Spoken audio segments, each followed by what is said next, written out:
You feel guilt as a child for experiencing a life your parents never even seen. I want to give myself a good life, and I would love for my parents to have an even better life than they've had. You feel like guilty for even trying to go and experience something different than what was presented to me. But at the same time, is that not the point of taking opportunities? Hey guys, it's Angie. Welcome to my YouTube channel. If you're new, welcome back. If you're not, hey, how you doing? So for today's video, we're just going to go ahead and talk about the truth about living abroad. So without further ado, let's go ahead and get into it. For a lot of you guys that have seen my videos so far, you will know that I'm just talking about my experience in Japan, talking about how to move to Japan and things like that. And something that you have to consider that a lot of people don't actually mention is the mental aspect of everything before you get there or after you get there. So the first thing about it is just understanding like moving abroad, even though it's a beautiful idea, is something that causes people to have a lot of mental anguish about because they're not 100% sure on if that decision was the right decision for them to make in the first place. The second thing I want to talk about is the fear of being hated on. For me, I'm like sometimes scared that like people in my family or like people I'm friends with are gonna hate on me for like making a decision once again that's like beneficial to me, or at least what I think is beneficial for me, the environment I want to put myself in. And people are gonna be like envious or like just hating on me, like, oh, you can't stay one place. Like I've gotten that comment so many times when I decided to start traveling for my own like likings. Like when I started going out, when I started traveling to New York, California, North Carolina, Canada, Turkey, Japan, people were just like, oh, you can't stay home. And it's just like, if I can, why shouldn't I be allowed to travel, you know? So like it kind of makes me feel like, oh, I don't want to be hated on by my environment, or I don't want to be hated on by my environment, and I don't want to feel like I should stay in one spot just because other people are going to judge me negatively. Because another part to this is like considering how certain families may be. Like since I come from an immigrant family, I feel like I'm going to be seen as ungrateful for the fact that, you know, they came to America, and then the first thing I want to do when I become an adult is get out of America, even though like when I was a kid I never wanted to be in America anyway. So it's like, you know, as like, you know, certain people say, it's like, oh, if you don't like it, leave. So that's exactly what I'm doing. But at the same time, I don't want people to like look at me and think like, oh, I'm ungrateful for all the sacrifices that they made for their life, and the first thing I do is like leave. And it's just like the same way you're able to make decisions for your life, I should be able to make those same decisions for myself. And after speaking to a lot of different people, it kind of made me realize that like I didn't have to seek the validation for people who weren't going to wish for my well-being whenever I started to travel abroad or to experience life for myself. Because when I died, no one dies for me. I die for myself. So I have to live the life that I'm going, because even when someone else dies, it's not like I'm gonna live for them. I gotta live for myself. So that's kind of how I decided to start seeing things. But that is still a genuine fear that I have, that people are just going to hate me and make me feel like I'm being ungrateful for the opportunity of being able to live in America and then choosing to go somewhere else with it. One of my favorite creators named Saki Pan, she actually posted this. I'm just gonna read exactly what the quote I wrote from her post said. It says, like, you feel guilt as a child for experiencing a life your parents never even seen. And that definitely hits for me, or hit when I was thinking about making this video, because like I want to give myself a good life, and I would love for my parents to have an even better life than they've had. But at the same time, it's just like because I'm obviously not able to do that right now, it just makes me feel like guilty for even trying to go and experience something different than what was presented to me. But at the same time, is that not the point of taking opportunities? Isn't that the point? Even like from an immigrant standpoint, everyone sees America as the land of opportunities. So if that's the opportunity that I was presented with throughout my life in America, is to leave and go somewhere else that I would like to go, am I not taking it? All right, the next thing I want to go ahead and talk about is the language barrier. If you're moving anywhere away from your home country where your native language is spoken, then just the fear of being the person who has to deal with the language barrier is just like so daunting to a lot of people. For me, when I finally visited my parents' native country, I actually didn't speak the language, and at first I had no problem with it. But then when I started like getting bullied for it, I was like, y'all not gonna catch me lacking the next time I come. And they didn't. So I like put the time and effort within my years of not being there to study and become more fluent in the language. And not everyone has the ability to just pick up a language easily. Um, so that language barrier, just like you never know somebody's talking bad about you. You never know if you're gonna be seen as just inferior because you're just not there yet. As far as language abilities. And if you're going to a place that requires a lot of time for you to study the language, like China, Japan, Korea, like the countries that take the most time in studying the languages, it's just going to make the journey even more difficult, the process more difficult.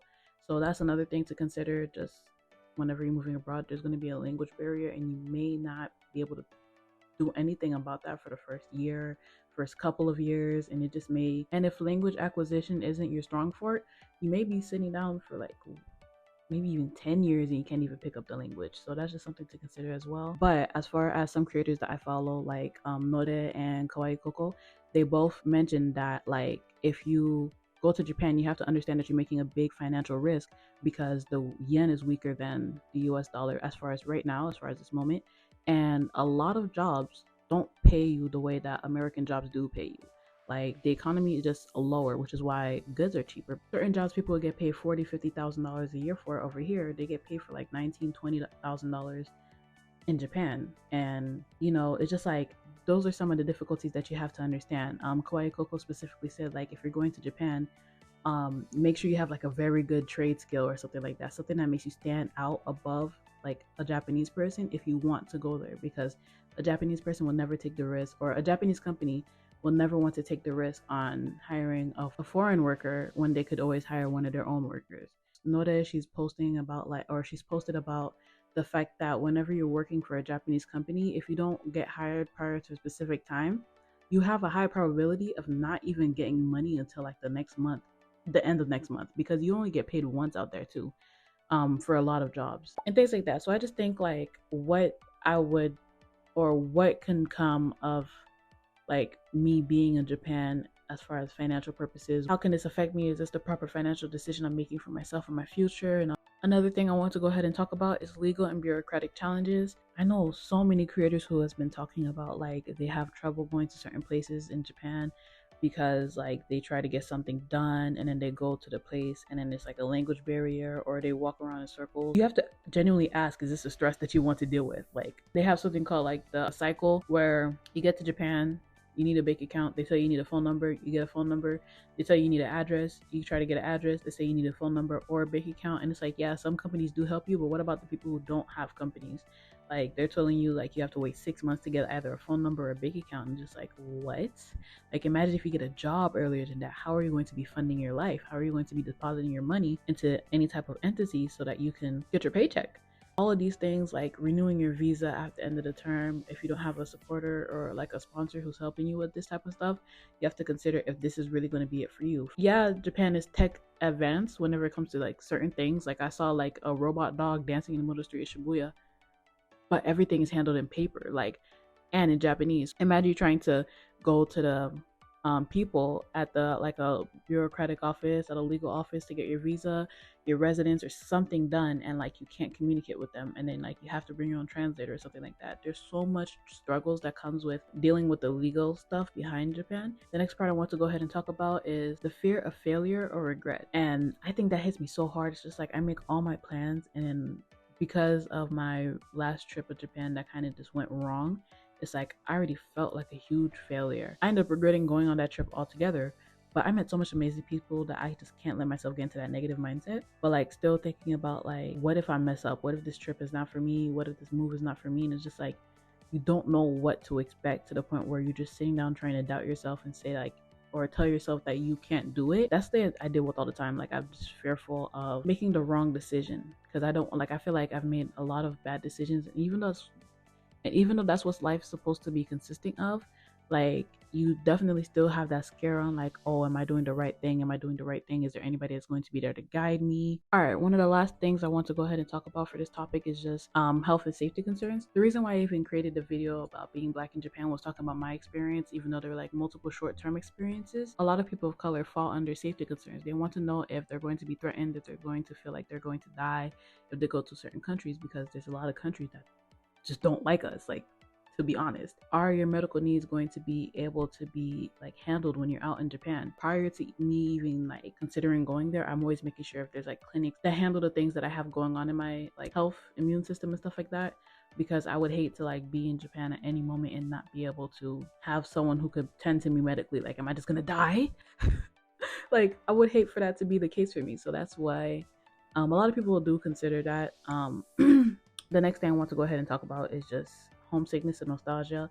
Like the same way I've been sitting down like almost every single day reflecting on my previous travels to Japan, because like my phone will show me memories every single day about that stuff too, or like my friends will text me saying like they miss me, is the same way like I kind of found myself sometimes like looking at like photos of my family and just wishing that they were there with me, or like wishing that I was able to like hang out with them. And I even recall like even on my first trip in Japan, I experienced multiple deaths in my family, and I'm just like, damn, I wish I was there. You know, I wish I had that one moment where I could like um just be around them, because I made the decision to go do something different than what everyone else does. And now I can't even like be around the people that I want to be around, and now they're no longer going to have the opportunity to ever see me again. In that sense, there's all these things to consider whenever you're moving to Japan. So that wraps up everything that I wanted to talk about for the video. The reason why I even started talking about this is because, yeah, I know a lot of people have been like joking about wanting to move to Japan due to the chlamydia. The reason why I even talked about this video or created this idea was just because I was actually struggling with a lot of things going on personally.